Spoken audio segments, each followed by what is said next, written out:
Hi, everyone. Welcome to the Teach Middle East podcast. I am Lisa Grace, and today I have with me Ilona Taimela. I'm trying my best with her name. She is from Finland, and obviously her name doesn't roll right off my tongue, so I do apologize if I butchered it just a little bit. But I met Ilona a couple of years ago, right? I had gone to Helsinki and we had a press trip there, and she hosted us along with some others for dinner. And all I can remember of her was that she was extremely hilarious, very, very courteous and inviting, and I felt right at home, And what I also remembered was that she had the most infectious laugh. So I don't know if we'll have anything funny today in this podcast for her to laugh, so you can hear what she sounds like laughing. But that's actually what I remember. But today's podcast is not about her laughter or her fun. It's about a more serious part of her. She is an educator par excellence. She's been working in education, Finnish education particularly, for many years, and her experience it's vast and it's wide. And we're going to be talking about a special project that she did recently with children in refugee camps. We're not going to give too much away. She will expound at great lengths about it. But I read an article about it, which was absolutely fascinating. And when I finished reading that article, I said to myself, you can do so much if you simply put your mind to it. And we think in our own little ways we can't help. Like, we read about wars and we read about things happening across the world, and we think, no, I'm a teacher, there's nothing I can do. But Ilona taught me in that article that there is a lot we can actually do if we set our minds to it. So without further ado, welcome, Ilona. Welcome to the podcast. Thank you, Lisa, so much. I'm honored to be part of your podcast series. I think you have amazing guests and topics all the time. So thank you for joining. Yeah, and good to hear and see you also after so many years. Thank you. Thank you very much. Can you help our audience to understand a little bit more about you, your background within the Finnish education system, and how you've now transitioned into your own consultancy? Can you give us a brief sort of maybe bio?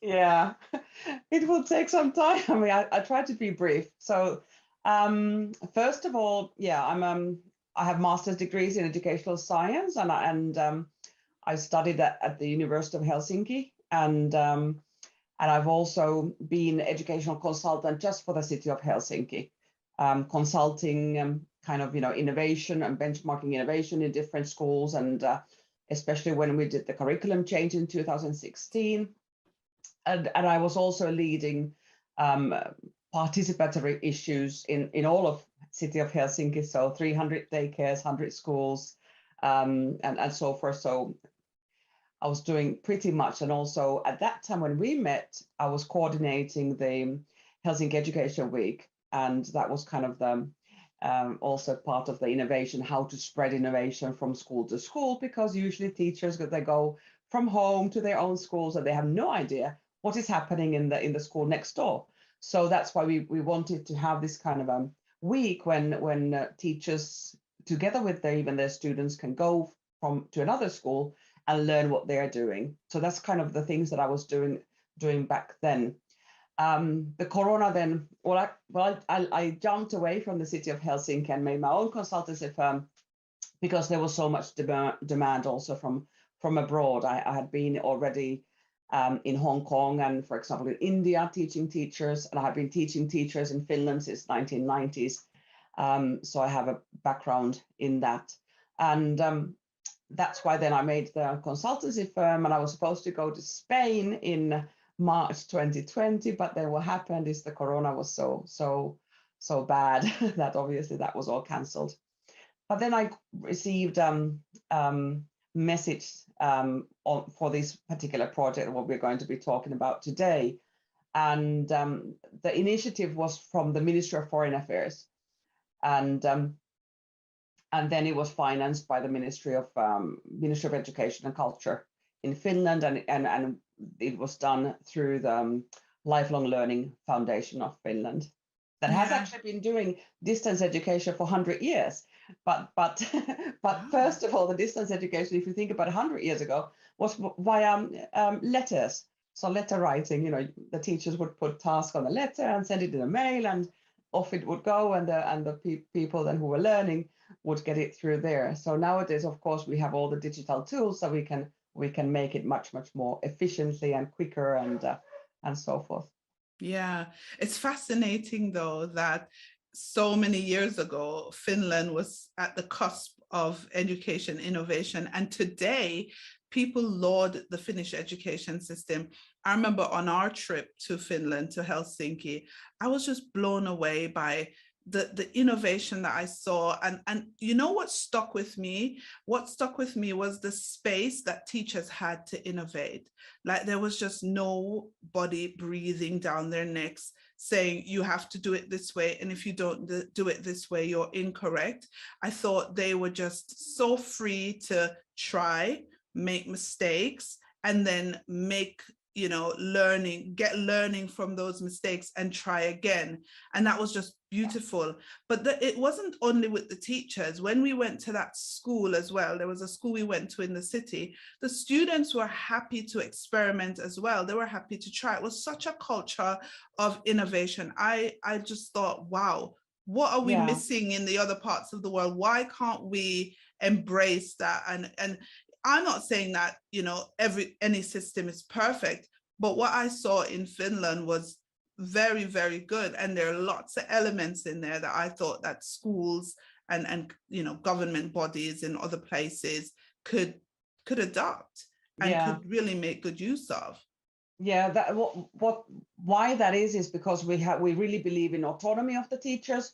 But why we believe in autonomy of the teachers is because we have such a high teacher education programs, and all the teachers have to have master's degree. So that is, I think, where the kind of, we believe that they have a scientific understanding, but that, you know, they have been doing their master's theses and doing that kind of research themselves already during their studies, and therefore we provide them the autonomy in also trying out, and like you say, that there's no pressure of if you fail, because we also believe, like, you know, education is not brain surgery. Like you can't do mistakes, in you know, fatal mistakes at least. So every mistake, in a way, that what you know you would be thinking about is actually also a learning process, and being open with this, with your own students or with your colleagues, that I'm trying this out, and, you know, let's try out, and how does it go?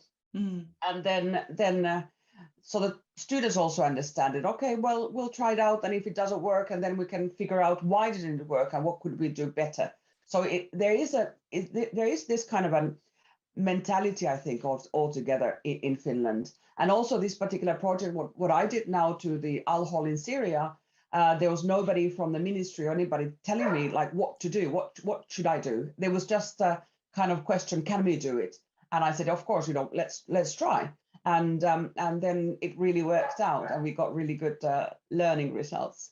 Yeah, which is a very good way to dive into the project. So I was reading about it, and you, along with your colleagues, set up a whole distance learning program with the Syrian refugees in that camp. Tell us all about it. I'd love my listeners to just hear from the start all the way to the end. Yeah, actually, I have to a little bit say that it wasn't a refugee camp, and it wasn't for Syrians. So it was a prison camp. Wow. It's a prison camp where the ISIS, the terrorists, the women basically are as prisoners of war, and then the children are there as well. So we were kind of instructed by the Ministry of Foreign Affairs to teach the Finnish children who are there, because the Finnish government had made a decision to repatriate the ISIS women and the children. And because of the repatriation, we actually thought like the project would be kind of just a pilot, you know, a few months maybe, and then they would be back in Finland. So, you know, we would little bit kind of give them a taste of Finnish language and culture so that it would be easier for them to integrate then back to Finland, or for the children for first time because they were born in Syria. But then it ended up being much longer. So it was actually a year long project. So in Al-Hol camp in Syria, there's about 60,000 women altogether. They're from international background. Most of them are Syrians and Iraqis, but there is this international annex where there are international women of different background from Europe, from Americas, from different parts of Asia and so forth.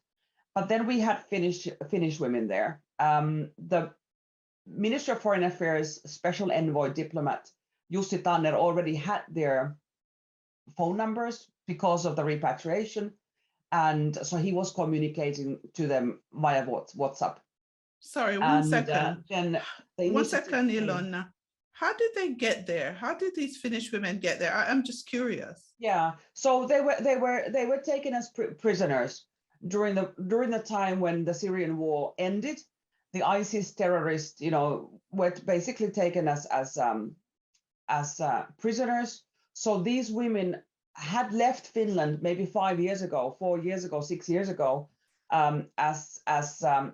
to I don't know if they went to combat in the Syrian war, but they at least went there in the promise of the Islamic State, in a way that they had been promised that there's a paradise and a really best Islamic State in the world. And so some of these women then went there, some of them very young, even during their high school age, they had already left Finland and then gone there. And some of them married international, other ISIS fighters. And that was also in a way that, why would then they speak Finnish to their children, for example, if they were speaking English with their spouse and Arabic among each other? So a lot of the women, they didn't even speak Finnish to their children, even though that they had Finnish citizenship. So also, the culture, language and everything, the citizenship, they always don't go equal, like hand in hand. So they were very multicultural. And some of these ISIS women also of Finnish citizenship, most of them were also migrant background. So they would have come to Finland already from a third country as children or so forth, and then immigrated here. And then after here, then they left to Syria, and now they were repatriating back to Finland. So that was basically and then they had been there living in the ISIS state, Islamic State, and when the war ended, basically 2019 is when Al-Hol prison camp was set up, or the camp had been there for a long time for the refugees, even after the Iraqi war and so forth. But it was a camp where then this international annex is still there. Yeah. Wow. But most of these women now have been repatriated during the project. And some of them escaped the place through Turkey. They came to Finland with the help of the ministry, and then some of them were actually repatriated by the diplomat, that he was able to negotiate with the Kurdish the governmental body that is there taking care of them. But we were, of course, concerned about the children. They didn't have any education. They didn't have anything to do really, any routines at all. Like I said, most of them were very young. They were born there in Syria. They had only been during the wartime, with different kind of traumas also, maybe sadness or depression and so forth. And so we really wanted to provide them routines. We wanted to provide them joy, motivation for learning, lifelong learning skills, even, so that they would have interest into learning when they come back to Finland. But also we wanted for them to start hearing Finnish language and getting into the culture. But there were also some teenagers. So the children that we were teaching were, youngest were 2 and the oldest were 19, and anything in between. So you can imagine then the older ones, the teenagers, had actually been in Finland in school when they had left. But then back in Syria, they might have gone to some Quran school of the ISIS state, very, very, ideologically packed. of their own ideology. And then at the Al-Hol prison camp, there was no really schooling. So for a few years, they hadn't had anything. So we were doing at the beginning, we were doing kind of assessment, individualized assessment of everybody, that what stage are they in. And the thing is that when, children in kind of war situations or any kind of crisis that they're going through, what happens to their learning is that they're not able to go through the normal developmental stages. So in the teaching also, we have to really take that into consideration, and we have to go really, really far back. So some of the older students even got, kind of task from second or third graders, even though that they would have been teenagers, because there was so much that they were lacking. And some of the youngest ones who had never had even heard Finnish language, we got them now, hearing language and starting to speak it, and the mother started speaking it. And there was a 6-year-old who learned how to read Finnish, not only sentences, but stories. And so we were sending every day hundreds of messages, hundreds. And there were small messages. Sorry, let's pull it back a bit. I think for our audience, I want to kind of get some stuff clear. So these ladies and the children were in this prison camp in Syria. You were tasked with helping to teach them via whatever method. So you chose what method? Yeah, so we did it through WhatsApp. So we had the phone numbers, and we did it through WhatsApp. And obviously the WhatsApp did not work as, you and me, for example, would be able to do it. That we would be able to do videos, we would be able to send links or maybe PDFs, downloadable material. But because the internet connection is so weak, and also they had to somehow be able to pay for their mobile connections. So they said that, for example, even photographs were just too expensive to download. So we really did it through text messages. We used a lot of emojis, and then voicemail. So voice messages, really. So that was the kind of the three. Sometimes some photographs. So some of the mothers were able to send us also photos of the children's tasks, but sometimes we didn't even get that. So we would only get, for example, voice from them back here, and text as well. So and every week we were also assessing it, that how was it going? That was it this week's task maybe too difficult or too easy, and which way would you be going? So we were teaching different subjects, Finnish language and Finnish history and so forth, but also mathematics, the basics of mathematics, concepts, numeracy and multiplication, subtraction, and all of that. And then also geography and civics to the older ones, and even some students we were teaching English language. Wow. So there was a lot of different subjects that we're going through every day. I'm trying to wrap my head around how you teach so many different subjects on WhatsApp without having stable internet connection, without having the ability to transfer sort of big files, and giving that kind of interaction with video, etc. So here's what I wanted to find out. How did the mothers manage to help their children to do this? Because it would have taken a lot of input from them for it to work, right? Definitely, yeah. The mothers had a very big role in it. Without them, obviously, this would not have happened. It went through their phone numbers and so forth. So first of all, this was voluntary to them. So we had to, in the beginning, we wrote a letter to them that, are you interested and willing? And most of them were, and we got more than 20 students. So the mothers, every morning, so that we started every morning at 9 o'clock. And so that they knew that the time that we would be sending the messages in the morning and the tasks. First of all, not everybody were present at that time, because the mothers also had to maybe work. There's the kind of their own economy there as well, that they work, and so that they get money to buy stuff. And some of the children, even the older ones, they were working as well.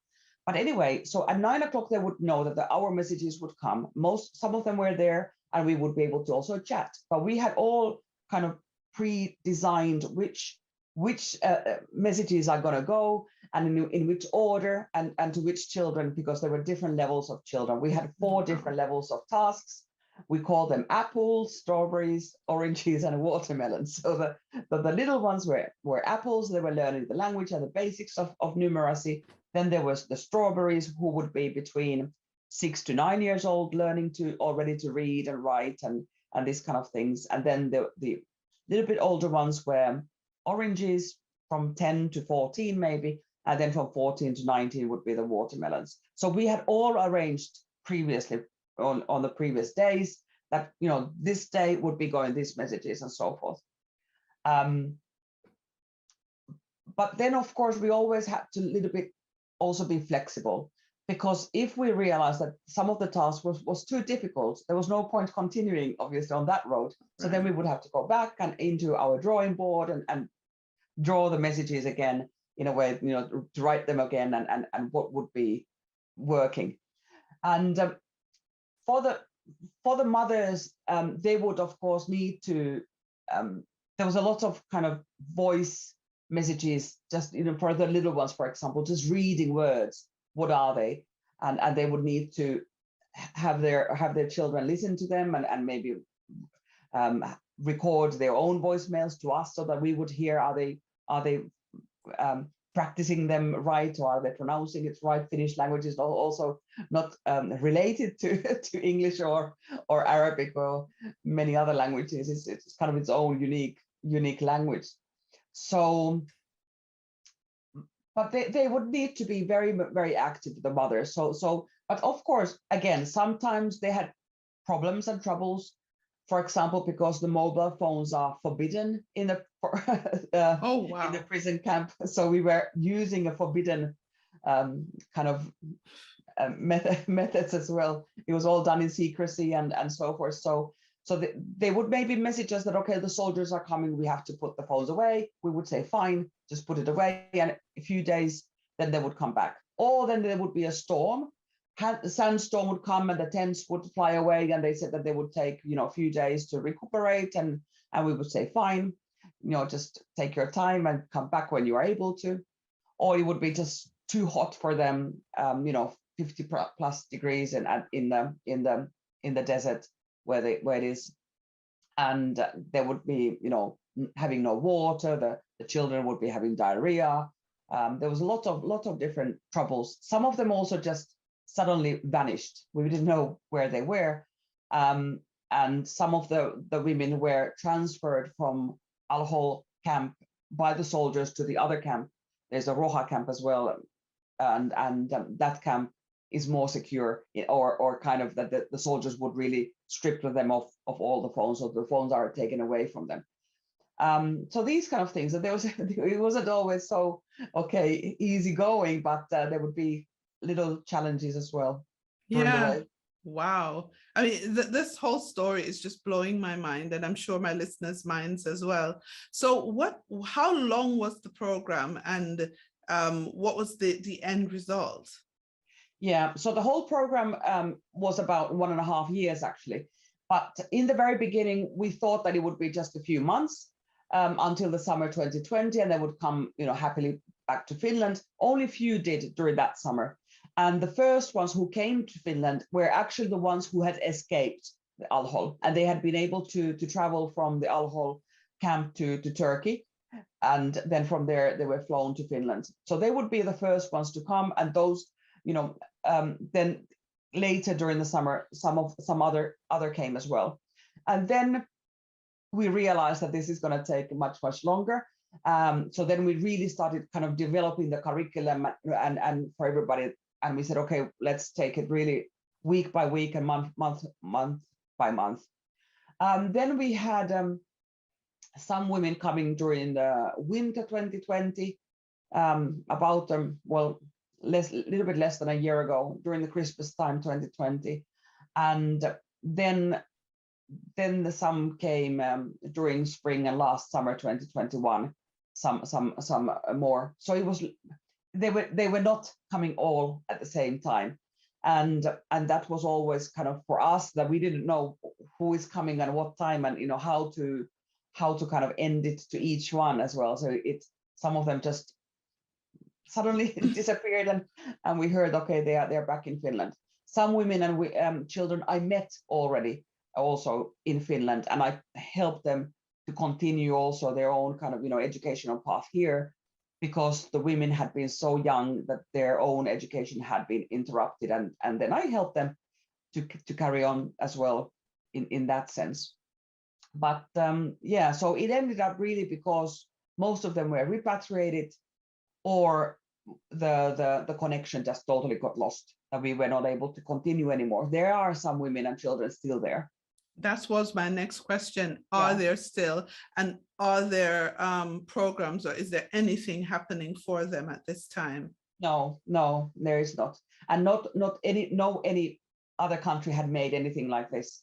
So obviously some other country has been very curious about it, like how have you been able to do this? But some of the things that we did, to teach children in a very hardship location, is that you could also transform into different other locations. If there are children, for example, in refugee camps or in remote areas where there's no, the internet is very unstable, for example, these are the kind of things that you could also be doing and taking along and learning from this.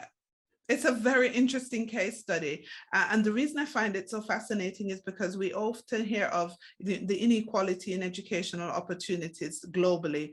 And we're talking about places where there is just no stable internet. The kids do not have access to the IT infrastructure needed to carry out, the more elaborate forms of distance learning.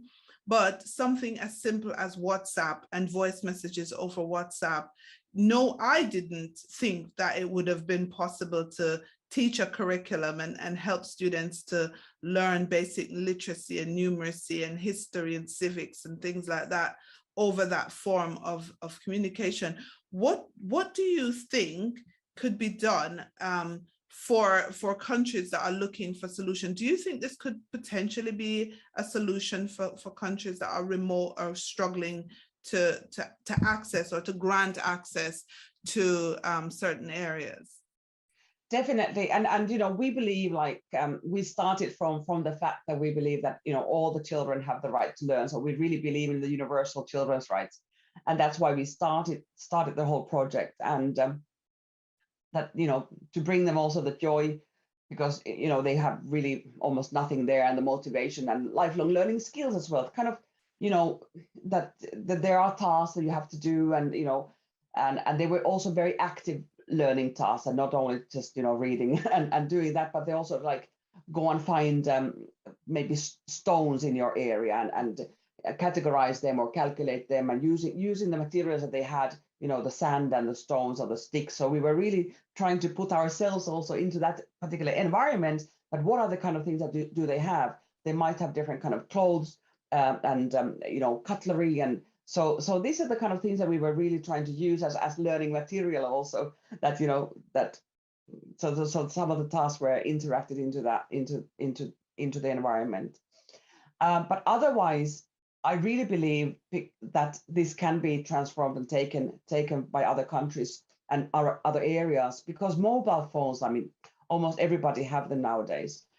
The fact is that the learning and the teaching was always not synchronous. So in a way that the task would go and it would be flexible, that they can do it on their own time, whatever time that they can find out. So we were here 24/7, and the messages would come to us maybe sometimes in the evening, really late, once they are in their tents and more secure and have nothing else to do, then they would be able to do those tasks, or during the weekends, for example. So I wouldn't mind if it came like 11 p.m. as long as I was all the time just saying that as long as the communication is there, as long as we really built the trust relationship with them and the kind of motivation, because it was all voluntary. From far here, from Finland, I wouldn't be able to say that to you that please, you have to do this and that and the other. I have no power. So it really needed to be kind of so that they are really interested and always yearning, like, hey, I want to teach that one student said that I want to talk to the teacher, like where is she, and so they know my voice because they were hearing my voice all the time. And I was reading poems to them almost every day, and I was reading a book, kind of chapters every week, and the story would continue, and they were really enjoying that particular story also. So you know, to make it curious and that kind of learning task always then intrigues that I want this more. I want to get to the phones. I want to do the task.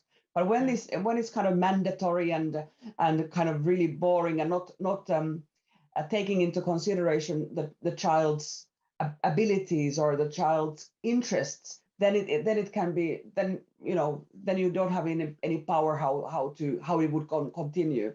And this is, I think, in Finland, we really want to always individualize the learning as well. So some of the older children, for example, were maybe not so interested in some of my geography tasks. And I said, okay, what is it that you are interested in? So one boy, for example, said that he's interested in big animals. So then we got him to read about elephants and giraffes and polar bears, and so fine, then you get that kind of little thing that what is he interested in, and then the literacy would become better as well, because he was able to read something that he was interested about. This is, I keep using the word fascinating, but absolutely fascinating, because when you were talking about the fact that the students looked forward to getting your voice notes, I can see how that would be a more intimate connection with them than just sending maybe worksheets or sending activity sheets or assigning pages out of a book. What happens here is, even though it's asynchronous, they're still hearing you, you're still giving them feedback, they're giving you feedback, and that interaction is taking place. I would have never, ever, and I do mean, Ilona, never thought WhatsApp could be a teaching tool the way you have used it with those children and the ladies in that prison camp. It's mind-blowing, mind-blowing. What's next for you? What are you working on now? Well, I've been asked several things, actually. I'm going to start teaching teachers actually in Palestine now from January onwards. It's more to do also with the SDGs, but also UNESCO has contacted me now a little bit to teach maybe teachers in different Asian places as well, and so there's a lot of interest into this particular, of course, into this kind of WhatsApp teaching in hardship locations, but also otherwise how to teach teachers to teach, this kind of how to transform the education, how to get this, flipped learning, and especially the sustainable development goals is something that I'm really enthusiastic about as well, and inclusive learning. So these are the kind of things that I'm helping now in different places of the world. And kind of not only just teachers how to teach, but it may be also trainers, so that the trainers would then take it on, and it would go much quicker, because we really need a lot of teacher trainers also out there. Yeah. Wow.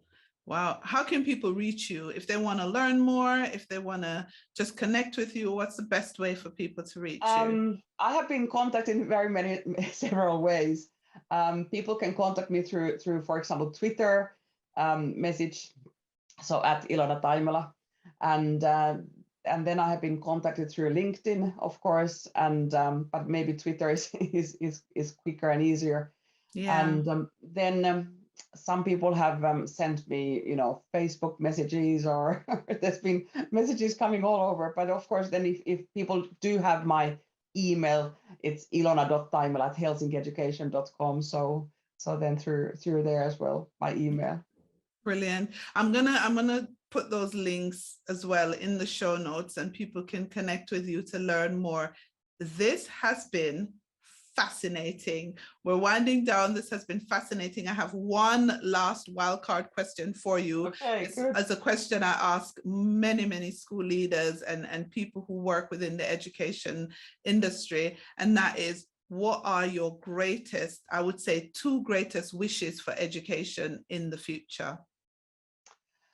Well, after this particular project that I did, my wish is that nobody would have to learn in secrecy.